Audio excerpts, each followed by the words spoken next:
عامر خان سے میری ملاقات ہوئی، میں نے اس کو کوئی دین کی بات نہیں کی، صرف محبت تھی. اب تک اس کے میسج آتے کہ میں زندگی میں کسی سے متاثر نہیں ہوا، تم پہلے آدمی ہو جس سے میں متاثر ہوں. میں نے کوئی جادو کیا، صرف محبت. لوگوں کو محبت دو، قریب ہوں گے. میں جب گیا بڑی مشکل سے اللہ نے، ملاقات کا کوئی راستہ ہی نہیں تھا، وہ مجھے نہیں جانتا تھا، میں اسے نہیں جانتا تھا، تو کوئی موقع نہیں مل رہا تھا ملاقات کا. تو اللہ نے شاہد آفریدی کو بھیج دیا.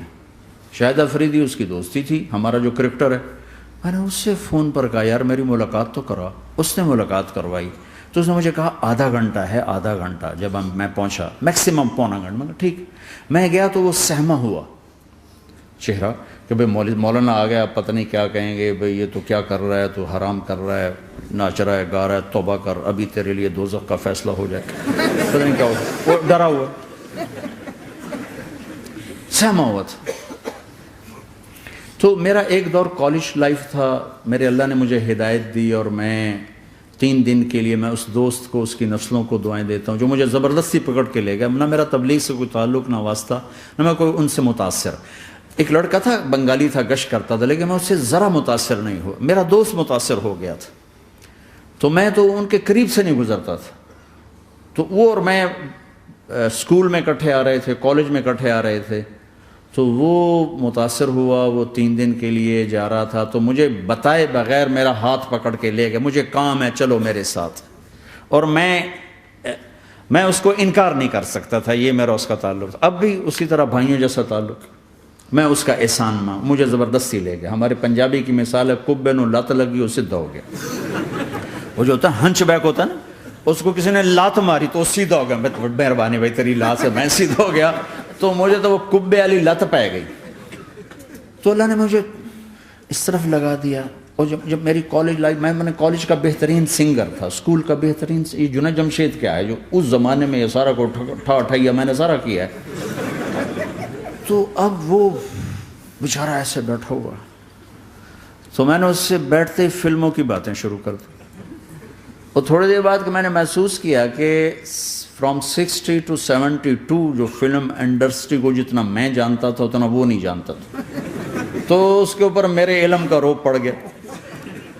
اس کی لائن کا علم تھا نا. تو حیران پریشان، یہ واز تو ہو نہیں رہا. تو کبھی دلیپ کمار کی باتیں شروع ہو گئیں، کبھی راج کپور کی شروع ہو گئیں، اور کبھی محبوب صاحب شروع ہو گئے، کبھی مدن موہن شروع ہو گئے. وہ آدھا گھنٹہ تو یوں ہی گزر گیا. تو آدھے گھنٹے کے بعد میں نے کہا جی ہمارا تو ٹائم اوور کا نہیں، اٹھیں چلے ادھر چل کے بیٹھتے. وہ کھانے کی ٹیبل پر تھے تو وہاں جا کے بیٹھ گئے. پھر وہیں باتیں شروع ہو گئیں. جب اس کا سارا خوف دور ہو گیا اور ریلیکس ہو گیا، اس میں پونے گھنٹے سے 50 منٹ گزر گئے تھے.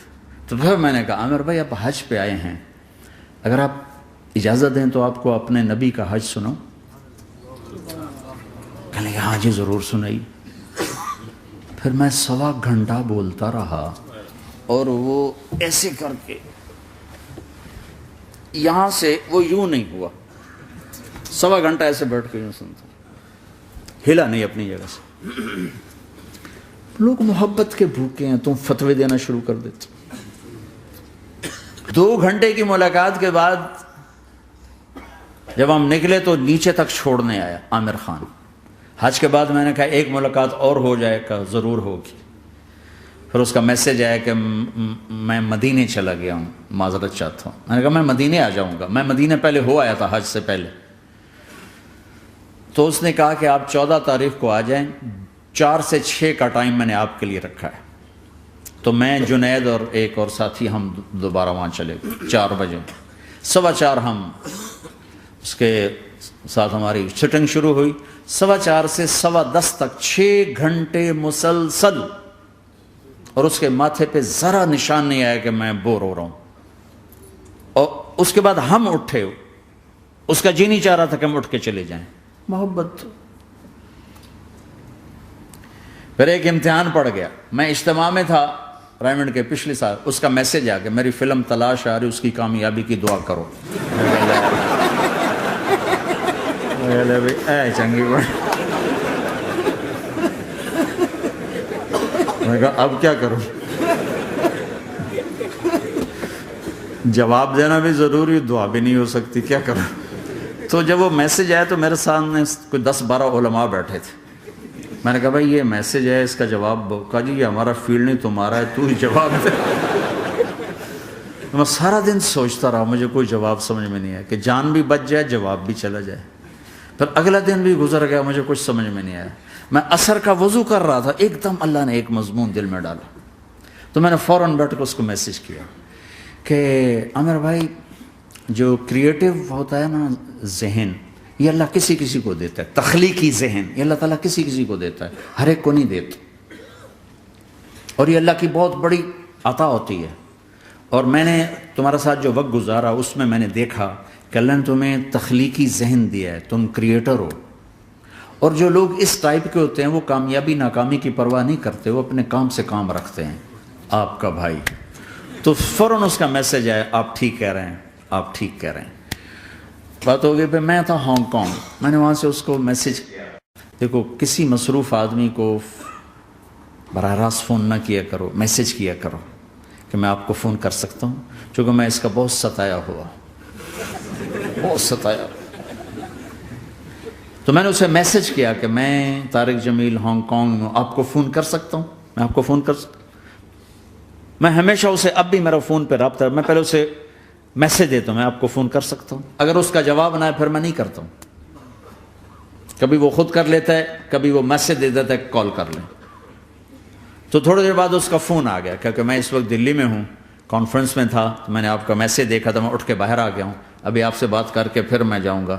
تو اسے باتیں کرتے کرتے کہنے لگا آپ کی دعا سے میری فلم کامیاب ہو گئی. میں کہا یا اللہ میں کوئی نہیں کیتی تینوں.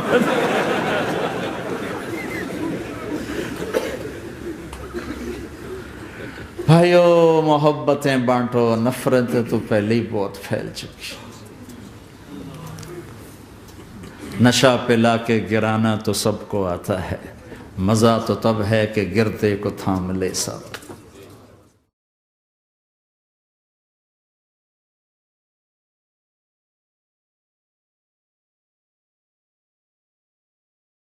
لا إله إلا الله محمد رسول الله عليه صلاة الله وآله والأحبة.